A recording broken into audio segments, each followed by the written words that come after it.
Hi there, welcome to the Fierce Factor podcast. I'm your host, Kaylee Lindholm.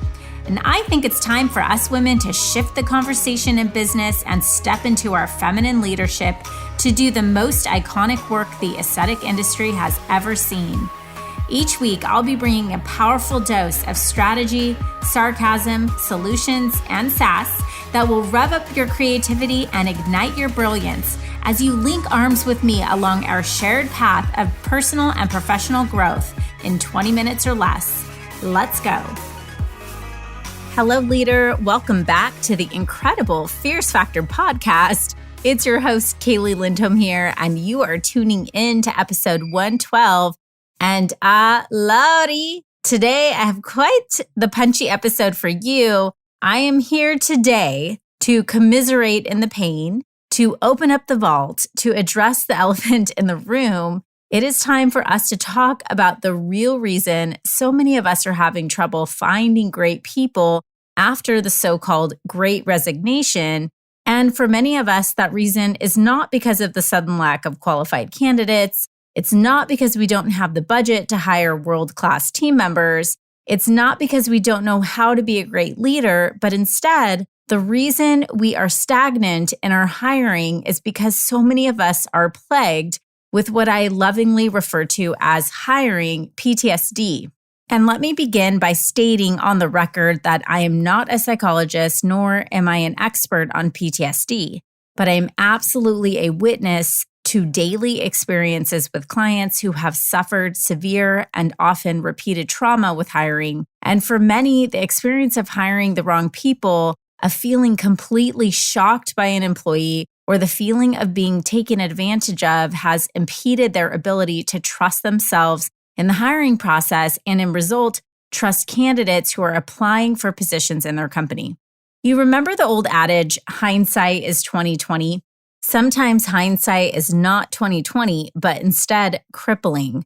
Sometimes hindsight can bias our decision-making because we become so attached to outcomes of the past that we have trouble moving forward in a way that opens up new possibilities for the future. And listen, we teach a fully comprehensive strategic hiring process in our academy, and our clients who follow our process have 90% better outcomes than those who don't. But hiring is not linear. It's not like we check the boxes of hiring and we're done. Next project. No. If our business is growing, which is sort of the idea here, the needs of the business will evolve, and so will our hiring plan. That's a fact. So today, I want to share a few ideas with you that will help you battle through your fears around hiring and encourage you to keep enduring the process of building your team and developing infrastructure that will catapult your business across its next million this year. So I could literally write an entire book on hiring mishaps, shocking moments, turn and burn employees, toxic employees, ghost candidates, employees who quit on day one, employees who have sued their employer for giving them educational material that they opted to read after hours. You guys, I cannot make this up. We have a CTS graduate who told me she's hired 15 estheticians. We have an academy graduate whose employee of 5 years went postal and stole the company car. I've literally seen it all. And my personal hiring journey has not been perfect either. Trust me, there is no one who is immune to the challenges of finding exceptional talent, building alongside them, and growing with them over a period of years and years. But like anything worthwhile in life, it takes perseverance and commitment to achieving a breakthrough result. This includes hiring a team. Through all of this combined experience, both of my own and of my family of clients, I have a few ideas I want to help plant in your head to help you overcome your own hiring PTSD. Number one being, if we are not clear on the results we are expecting an employee to deliver for our company, they won't deliver them, period. This means hiring to quote unquote get help is not a successful strategy. Instead, think of employees as one of two types of people, a tactician or a strategist. Often we hire a tactician, someone who's great at doing a project once they are specifically told each step-by-step task. They are a phenomenal checklist person, but we ask them instead, deliver 30% profitability. If you hire a tactician to deliver on a result, you are basically delegating a result and not a task. This employee will fail, not because they aren't a phenomenal employee, but because you've not assigned them a responsibility that they are capable of producing for you. Instead, reverse engineer the activities that will result in profitability for your company and assign those as their job. So, for example, identify 2 subscriptions per week that we can negotiate the rates down on, or deliver a monthly list of the least 5 profitable services within our business portfolio. Do you see the difference here? A strategist will be a more costly employee because they'll be developing the strategy for profitability and then executing. If you aren't clear on the tasks that you're asking of an employee, and I mean down to the granular level, then don't expect them to show up and just know what to do. So idea number 2 is that if we assume an employee will want to quit after 3 months, we will subconsciously make that happen for ourselves. And I've been here, especially when we have high expectations for an employee. We made a big decision to hire someone who is plug and play, someone who will come to us with all the experience and tools to jump right in and make an impact immediately. But we forget that they don't know squat about our company, our expectations, our culture, our vision, the way we do things. And we're disappointed when a fully capable employee, instead of taking things off our plate, requires more of our time in training and onboarding than we expected. The other thing I see are clients who have a running cycle of employees coming for their first 90 days and then quitting.